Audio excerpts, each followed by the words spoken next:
Hace algunos meses una mujer me escribió muy preocupada y me decía allí en su mensaje: pastor, perdóneme, pero diga lo que usted me diga, yo no voy a volver a creer en Dios. Durante toda mi vida yo creí en Él, pero ahora acabo de comprobar de que Dios no existe. Durante 4 años yo vine orando por mi único hijo. Era el único hijo que yo tenía, para que Dios pueda restaurarlo, para que Dios pueda sanarlo de un cáncer que él tenía. Y ahora, a los 24 años de edad, él murió. Pastor, ¿usted cree que Dios es justo? Y volví allí a preguntar, ¿usted cree que Dios es justo? La primera pregunta que yo respondí a esta mujer, a esta dama que me hizo esa pregunta, después de contarme toda la tragedia y toda la historia, yo le devolví la pregunta y le dije: ¿tú crees que es justo culpar a Dios? Si tú me dices, si yo creo que Dios es justo al permitir que tu hijo pudiese morir, ¿tú crees que es justo que nosotros podamos culpar a Dios? ¿Tú crees que es justo? ¿Cuántos porqués en tu vida no han sido resueltos? Estuve leyendo un artículo interesante y decía que el 60% de ateos que existen en el mundo son personas que en algún momento creyeron en Dios. Todos creyeron en Dios. Sin embargo, ese 60% tuvieron tantas preguntas en su mente que no consiguieron encontrar respuestas. Y porque no consiguieron encontrar respuestas, llegaron a una conclusión. ¿Y cuál es la conclusión? Dios no existe. Si Dios existiese, ¿por qué permitió esta tragedia? ¿Por qué me quitó a mis padres? ¿Por qué permitió esta situación? ¿Por qué y por qué? Y los porqués aumentan en la cabeza. Ahora, el problema no es preguntarse por qué. El problema es preguntar en el lugar equivocado. Y si tú vas a los libros, vas a la ciencia, vas a la filosofía, vas a los argumentos humanos, te van a decir: es verdad, Dios no existe. Porque ¿cómo un Dios de amor es capaz de no hacer nada para que sus hijos no pudiesen sufrir? ¿Cómo es posible? Quedé impresionado. 60% de las personas que hoy dicen no creer en Dios fue porque no hubo respuesta para las preguntas que ellos tuvieron. ¿Y sabes por qué no encontraron respuesta? Porque no fueron a la fuente de la verdad. No fueron a la palabra de Dios. En la Biblia tú encuentras las respuestas para tus principales inquietudes. Es por eso que en este momento vamos a abrir la palabra de Dios para encontrar respuestas y el por qué existe el dolor y el sufrimiento en este mundo. Básicamente, en este momento quiero responderte las 5 principales preguntas que todos los seres humanos nos hemos hecho alguna vez. Yo también me hice alguna vez. Así que yo me siento identificado mucho con el dolor o con el sufrimiento, porque ya también pasé por momentos tristes en mi vida. Y la primera pregunta que los seres humanos nos hacemos es: ¿por qué existe el sufrimiento? ¿Dios creó el sufrimiento? La respuesta es obvia, la respuesta es simple, la respuesta es sencilla de entender. Romanos capítulo 6, versículo 23, dice así: porque la paga del pecado es muerte, mas la dádiva de Dios es vida eterna en Cristo Jesús. Pastor, ¿por qué existe muerte? Por el pecado. ¿Por qué existe dolor? Por el pecado. ¿Por qué existen tragedias? Por el pecado. Pastor, ¿y por qué existe injusticia? Por el pecado. ¿Por qué? Todos tus porqués tienen un origen, tienen una razón de existir. Y para ello tenemos que trasladarnos allá al jardín del Edén, cuando Dios creó a Adán y Eva. En el plan de Dios, en el proyecto de Dios, al crear al hombre y a la mujer, no lo creó para que éste pudiese sufrir. Lo creó para que pudiese ser feliz. Lo creó para vivir eternamente. Pero esa felicidad y esa eternidad tenía una condición. Y la condición era que ellos deberían depender siempre de Dios, deberían ser leales a Dios, deberían obedecer las leyes de Dios.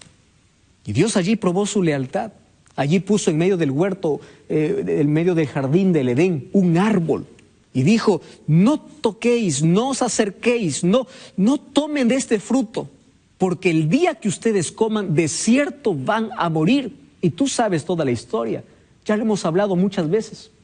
Un muchacho cierta vez me dijo así: pastor, ¿y yo qué tengo que ver con eso? ¿Cómo es justo, cómo es posible que yo pueda tener que cargar un error de 4,000 o 6,000 años? Allá ellos pecaron, ellos ofendieron a Dios, entonces ellos merecían morir y ellos merecían todo el castigo. ¿Por qué yo tengo que cargar si yo no hice nada? Yo no estuve allí en el jardín del Edén. ¿Sabes qué me hizo pensar mucho esa pregunta? Porque yo tenía que darle una respuesta inmediata. Cuando él me decía, ¿qué tengo que ver con la consecuencia del pecado si eso ocurrió allá en el Edén y quien desobedeció fue Adán y fue Eva? Entonces, yo quiero que pienses también en algo. Es verdad que tú no tuviste nada que ver allí, pero tampoco tuviste nada que ver en el rescate. Tampoco tuviste nada que ver en la salvación. Por eso la palabra de Dios dice, por uno entró la muerte, pero también por uno entró la vida. Por Adán todos morimos, pero por Jesucristo todos podemos vivir. Eso significa, así como tú no tuviste nada que ver en la entrada del pecado, tampoco tuviste que hacer nada para que hoy puedas tener acceso a la salvación. Dios te entregó, Dios te dio. Entonces estamos en la misma situación también hoy que Adán y Eva. Es cuestión de nuestra elección para vivir o para morir eternamente. Entonces, la respuesta es simple. ¿Por qué hay sufrimiento? Por la entrada del pecado. Lejos de Dios es un caos. El momento que el ser humano se separa de Dios, empieza a morir. ¿Qué cosa es pecado? Pecado es darle espalda a Dios. Pecado es ofender a Dios. Pecado es desobedecer la voz de Dios. Pecado es ofender o romper la ley de Dios. Es decir, romper una relación con Dios. Y cuando uno da un paso al costado de Jesús, cuando uno huye de Dios, entra en el terreno de la muerte, del dolor y del sufrimiento. Y aquí viene una segunda pregunta que los seres humanos nos hacemos. Pastor, ahora entiendo el origen del sufrimiento, pero ¿por qué todos tenemos que sufrir? ¿Por qué? Sabes, los seres humanos sufrimos por 3 razones. Primera razón, la mayor parte de nuestro sufrimiento son solamente consecuencia de nuestros actos. La gran parte de las enfermedades que existen en el mundo y que el ser humano tiene que cargar esa enfermedad en su cuerpo son por desobediencia a las leyes de la salud. Leyes que Dios estableció en su palabra.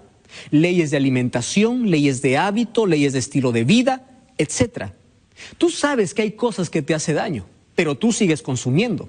Sabes que el alcohol trae cáncer, sabes que el cigarrillo te quita la vida, pero aún sigues consumiendo. Y en tu afán de ser libre en esta vida, no tienes control. Das rienda suelta a tus deseos, a tus impulsos, dices soy libre, yo no tengo a Dios, tengo mi vida, yo puedo hacer lo que quiero. Claro, y eso de hacer lo que quiero, ¿qué involucra? Involucrarse en el placer, dar rienda suelta a los sentidos, satisfacer nuestros propios deseos.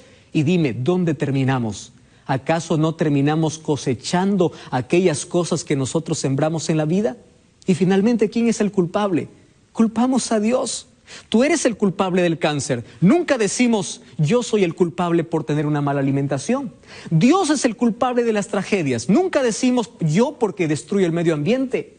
Siempre tratamos de buscar un culpable. La mayor parte de nuestro sufrimiento son el resultado de nuestras malas decisiones. Y aquí quiero hablar para ti. Mientras más lejos estés de Dios, peores decisiones vas a tomar en la vida. Y vas a cosechar siempre lágrimas y fracasos. Mientras más lejos estés de Dios, entonces tú no vas a tomar decisiones sabias. Y allí tú te vas a hundir en el sufrimiento. Por eso es una pérdida de tiempo, pérdida de vida, pérdida de horas, vivir lejos de Dios. Dios quiere liberarte del pecado. Dios quiere salvarte del pecado, porque sabe que las consecuencias del pecado traen sufrimiento. ¿Por qué muchas personas están en la cárcel?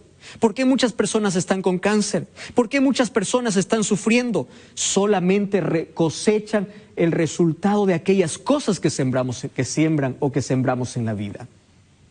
La primera cosa por la cual nosotros sufrimos es porque son el resultado de nuestras decisiones y de nuestras elecciones.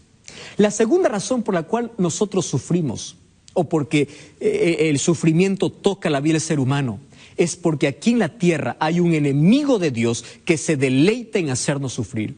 ¿Y sabes cuál es el propósito del diablo? El propósito del diablo es que en tu cabeza esté desfigurado el rostro de Dios.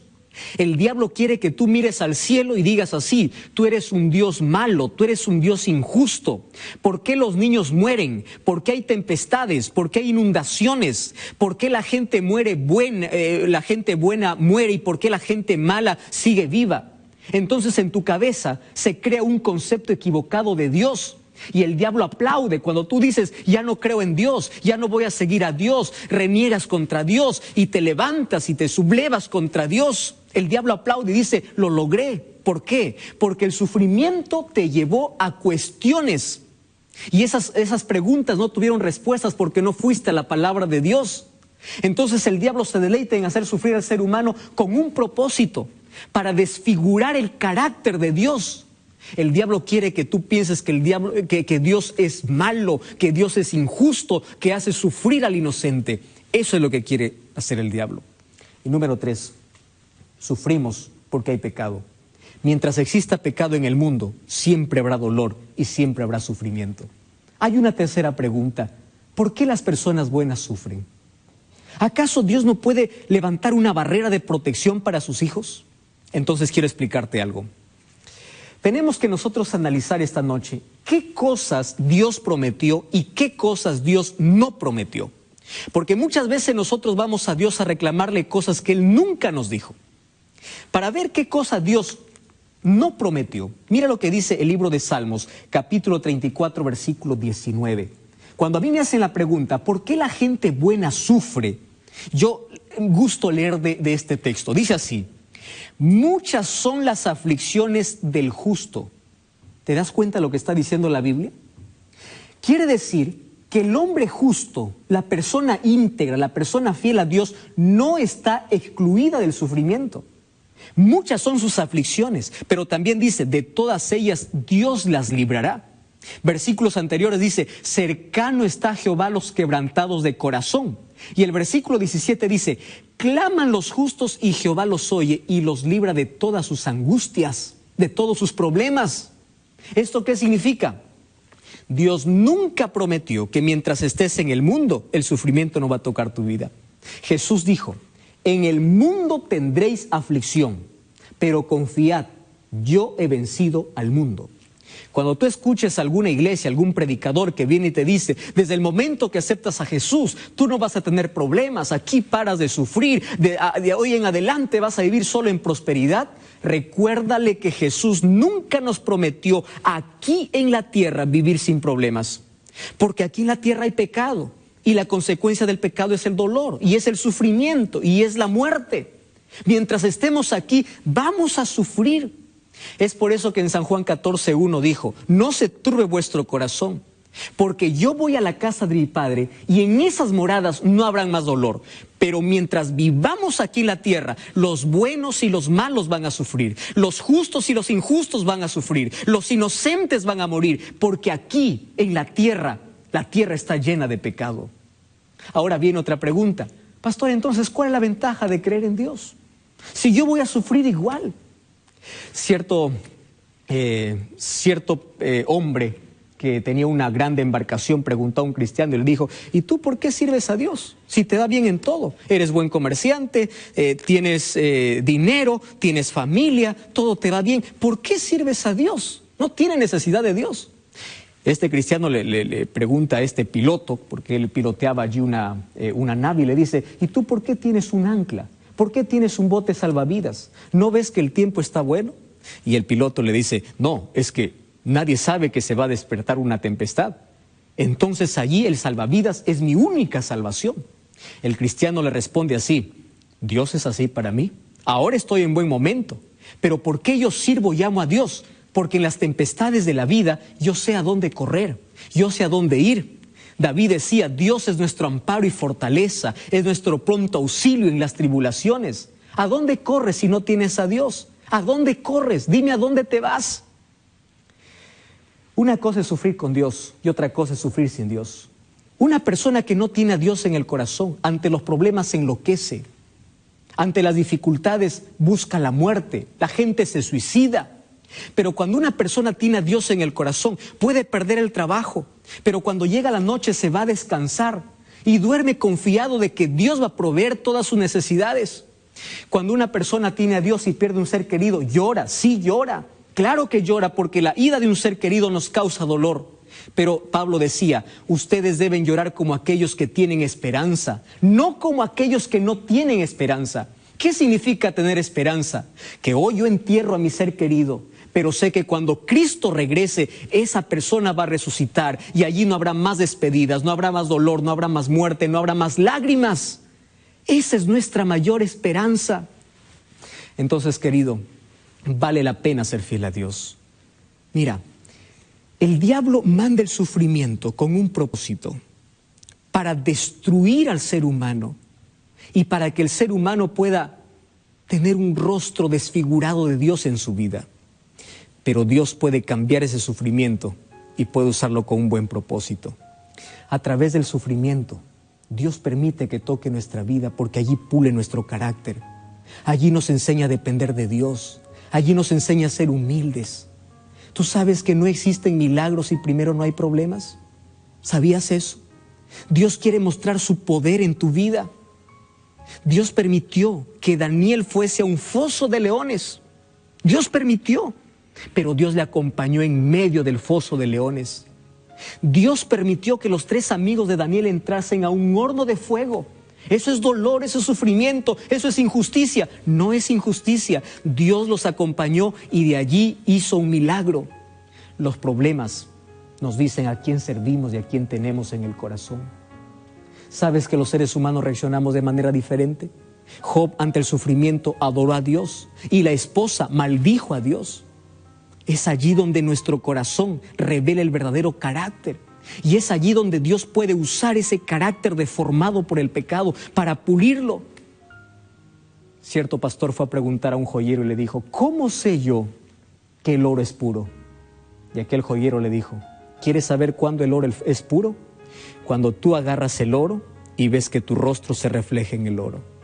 Yo imagino muchas veces a Dios decir así, yo quiero que tu carácter pueda brillar como el oro puro y quiero que mi rostro pueda reflejar en tu vida.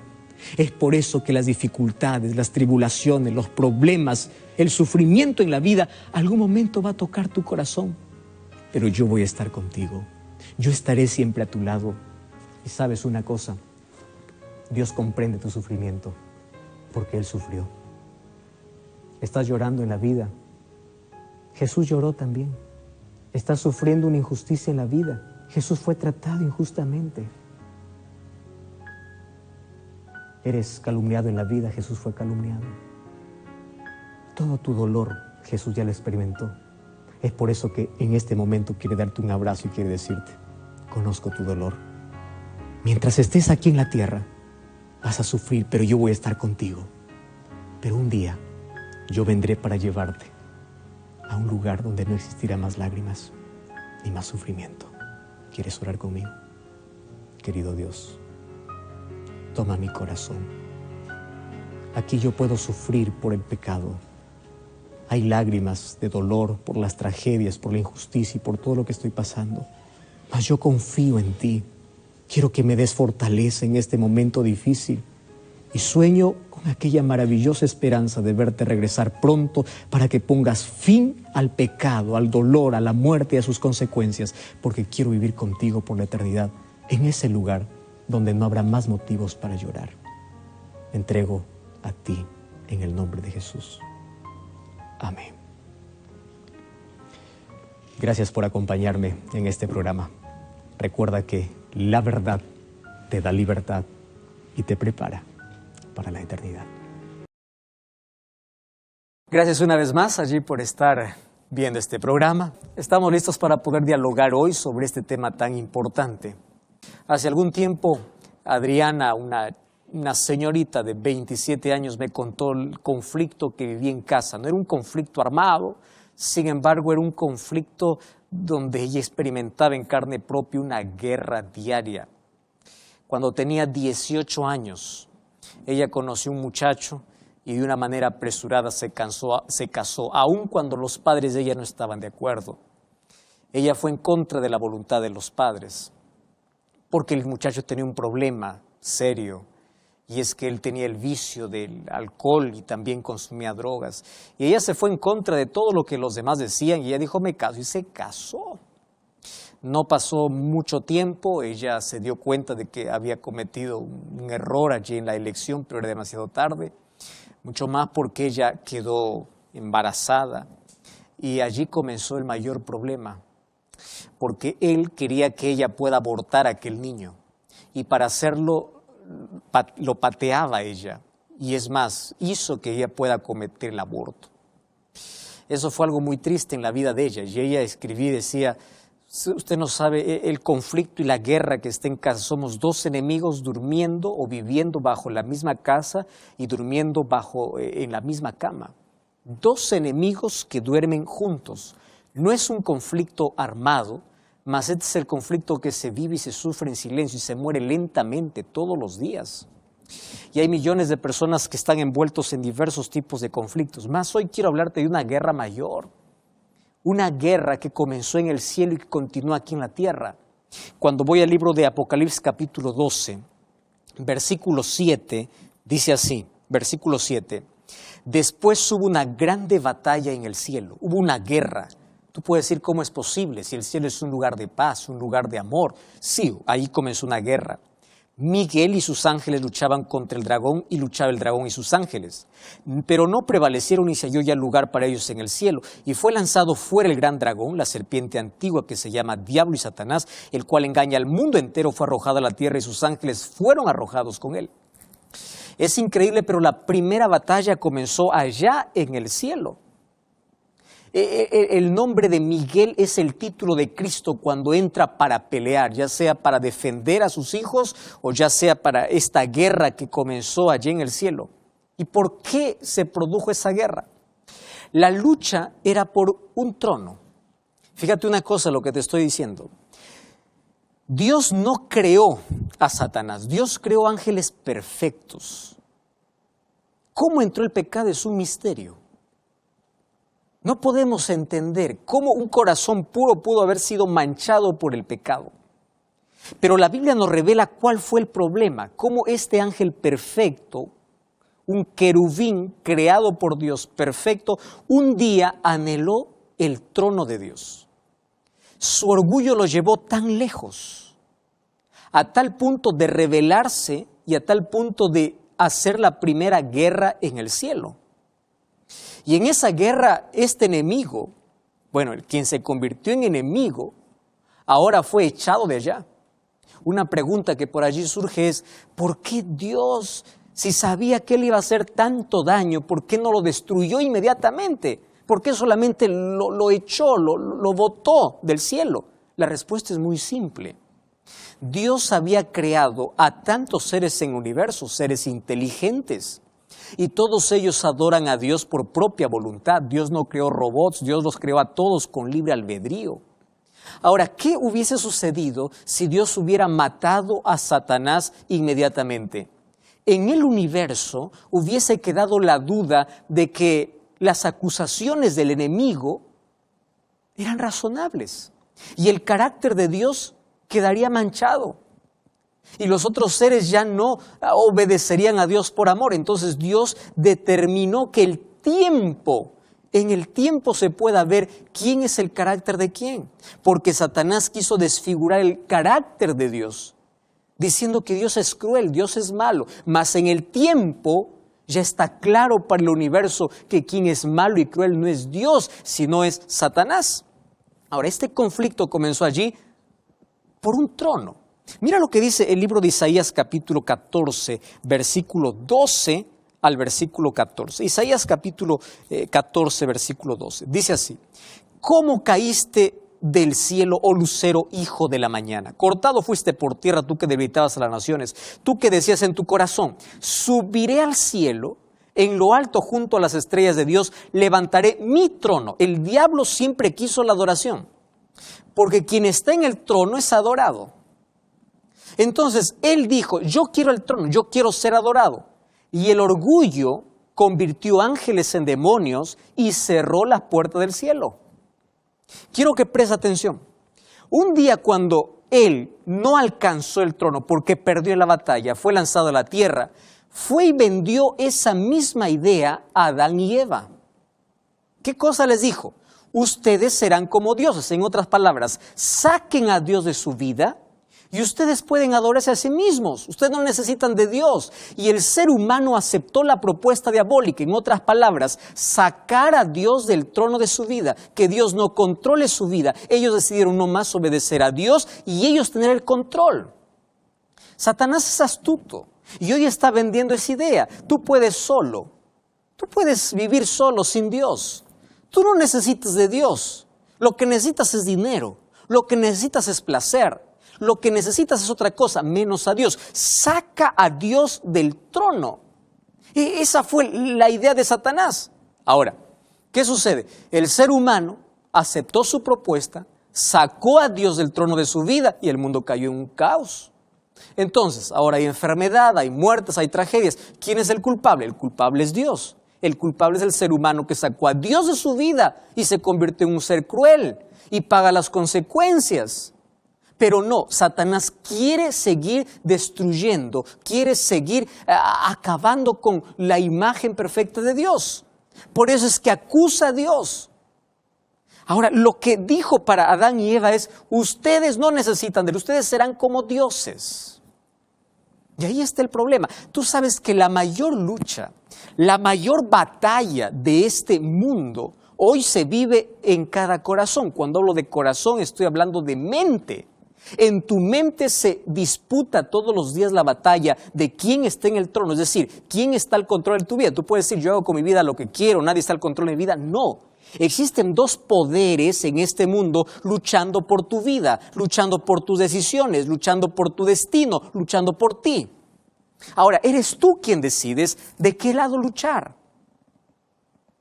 ¿Sabes que todos los seres humanos estamos envueltos en este conflicto? Todos, absolutamente todos. No hay nadie que diga yo no estoy en ningún, o yo no pertenezco a ningún ejército. No, o estás con Dios o estás con el enemigo. Así de simple ocurre eso en esta vida. Por eso el apóstol Pablo dice, la vida es un campo de batalla. Préstame atención, no es un parque de diversiones, es un campo de batalla. Entonces, si la vida es un campo de batalla, yo te invito, dice Pablo, a luchar con Dios. Y Dios te dejó una armadura para luchar contra el enemigo. ¿Quieres saber cuál es esa armadura? Mira lo que dice el libro de Efesios capítulo 6, versículo 10 hasta el versículo 14. El apóstol Pablo toma esa figura de una lucha. En el libro de Efesios capítulo 6, versículo 10. Dice así, por lo demás, hermanos míos, fortaleceos en el Señor y en el poder de su fuerza. Eso es lindo. Ahora dice, vestíos de toda la armadura de Dios para que podáis estar firmes contra las hechanzas del diablo, porque no tenemos lucha contra sangre y carne, sino contra principados, potestades, gobernadores de tinieblas de este siglo, contra huestes espirituales de maldad en las regiones celestes. Por tanto, tomad la armadura de Dios para que podáis resistir en el día malo, y habiendo acabado todos, estad firmes. Estad firmes, una vez más se repite, ceñidos vuestros lomos con la verdad, vestidos con la coraza de justicia, calzados los pies con el apresto del evangelio, tomad el escudo de la fe, para que podáis apagar los dardos del fuego del maligno, tomad el yelmo de salvación, la espada del Espíritu, que es la palabra de Dios, y orando en todo tiempo. Listo, aquí dice, tú estás en guerra, y si tú sabes que estás en guerra, nadie va a la guerra desprotegido. Y aquí toma la figura, Pablo, de el ejército que él conocía. Resulta que allá en el ejército romano habían tres tipos de soldados. Había un grupo de soldados que eran los novatos, que eran los soldados astatis, eran los principiantes. En la batalla ellos duraban poco. Había un segundo grupo que eran los príncipes. Esos príncipes ya tenían un poco de experiencia, no eran novatos. Y había un tercer grupo que era el grupo de los triarís. El grupo de triarís era el grupo más recio. Ellos tenían un lema, ellos eran los inamovibles, ellos no perdían una batalla. Y el lema que ellos tenían era el siguiente, firmes. No hay chance a retroceder, es avanzar o morir. Ojo con ese lema. O sea, yo no puedo retroceder. Si no avanzo, prefiero morir, pero no retroceder. Eso era el lema del triarí. Y Pablo toma el lema de ese soldado y dice, en esta batalla tenemos que ser como este soldado. Por eso dice, estad firmes, no retrocedan. Al contrario, tomen la armadura. Y él toma la armadura que él conocía. La armadura que conocía de un soldado romano era un yelmo, que era un casco para cubrir su cabeza, era un escudo para cubrir de la nariz hasta los pies, contra los dardos o las flechas que lanzaba el enemigo. Era una coraza para cubrir el corazón y los pulmones. Era una espada para poder luchar. Y era zapatos todoterreno para poder caminar, no importa en el fango o en la arena. Entonces dice, esta es la armadura que debes tener. Solo que ahora esa armadura tiene un significado. Y dice, ¿cuál es el yelmo? El casco, lo que va a cubrir tu cabeza es la salvación. Toma el yelmo de la salvación, que se acepta por la gracia. Y allí dice, toma la coraza de justicia. ¿Quién te va a cubrir el corazón? ¿Quién te va a cubrir la vida? La justicia. ¿Y quién es la justicia? La justicia es Cristo. Cuando tú aceptas la salvación, tienes que aceptar la justicia de Cristo en tu vida. Por Él eres justificado. Y luego dice, toma el escudo de la fe. Tú sabes que el enemigo hasta hoy continúa lanzando allí sus dardos. Esos dardos tenían fuego y tenían veneno. Si un dardo lograba caer en el cuerpo de un soldado, moría por el veneno. Entonces Satanás tiene mucho veneno para acabar con tu fe, para acabar con tu vida, para desanimarte, para echarte al suelo, para destruirte. Satanás puede hacer eso. Entonces, si tú no tienes fe, en los momentos difíciles no vas a poder sostenerte. Además dice, toma la espada. ¿Cuál espada? La palabra de Dios. Lee la Biblia, aplica, practica la Biblia. Vive. Esta es una espada de dos filos, dice Hebreos capítulo 4, versículo 12. Esta espada te va a ayudar a defenderte, pero sobre todo, dice, en todo tiempo ora. Préstame atención. A Satanás no le asusta mucho que tú vayas un día a la semana a la iglesia, porque hay muchos que van un día a la semana, pero el resto de sus días de la semana no están con Dios. A Satanás no le asusta eso. A Satanás no le asusta un religioso. A Satanás le asusta una persona que ora.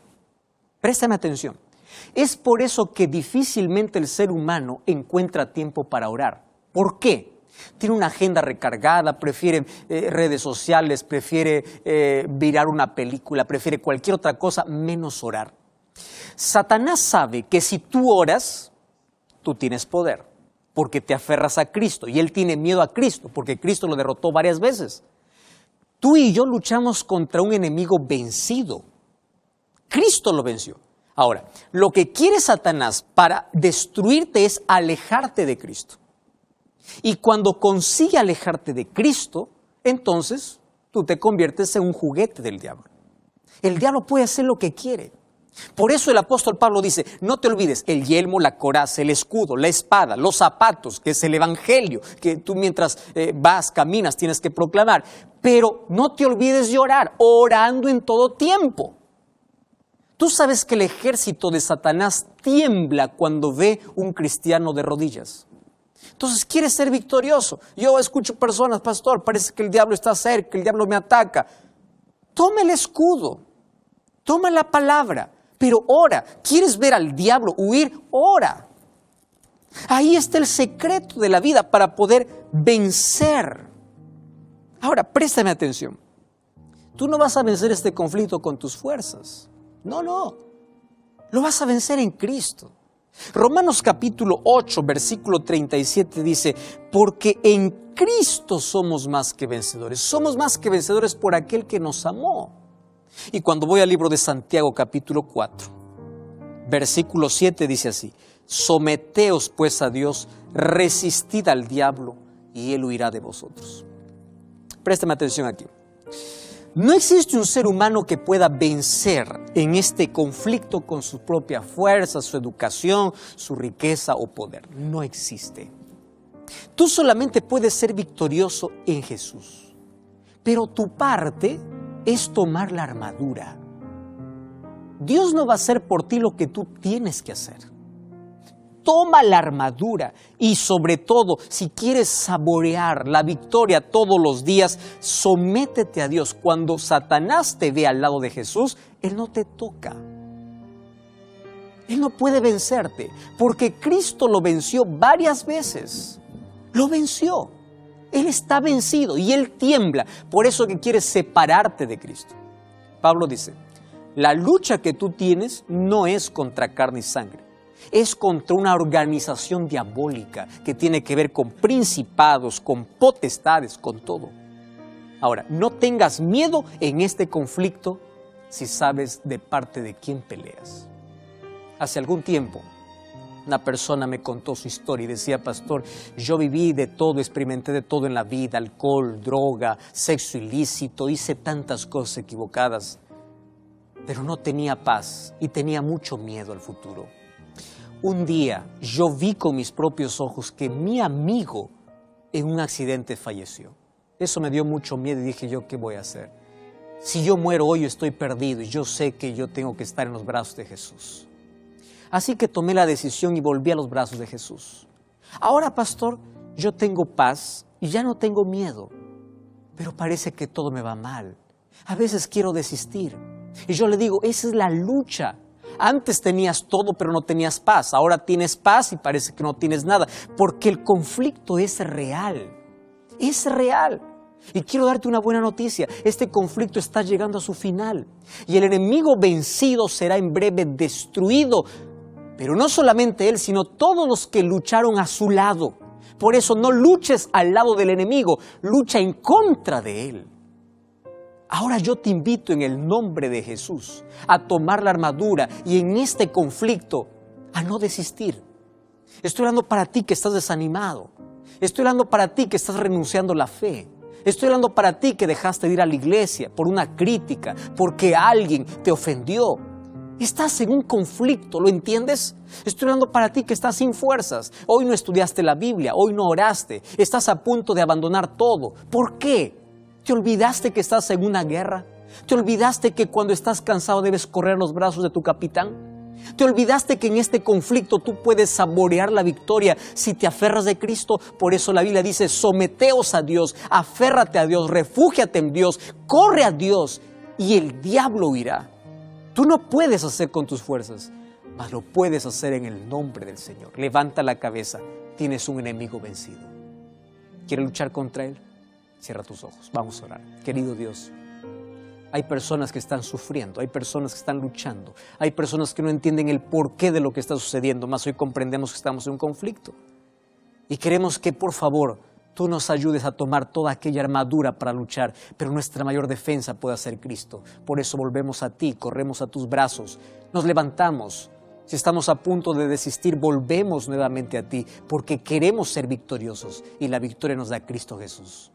Ayúdanos, danos tu bendición. Nos colocamos en ti, en el nombre de Jesús. Amén. Gracias por acompañarme en este programa. Como siempre, yo te invito a buscar una iglesia adventista del séptimo día. Vamos a seguir aprendiendo sobre la palabra de Dios. Y recuerda que la verdad te da libertad y te prepara para la eternidad. Que Dios te bendiga. Hasta la próxima.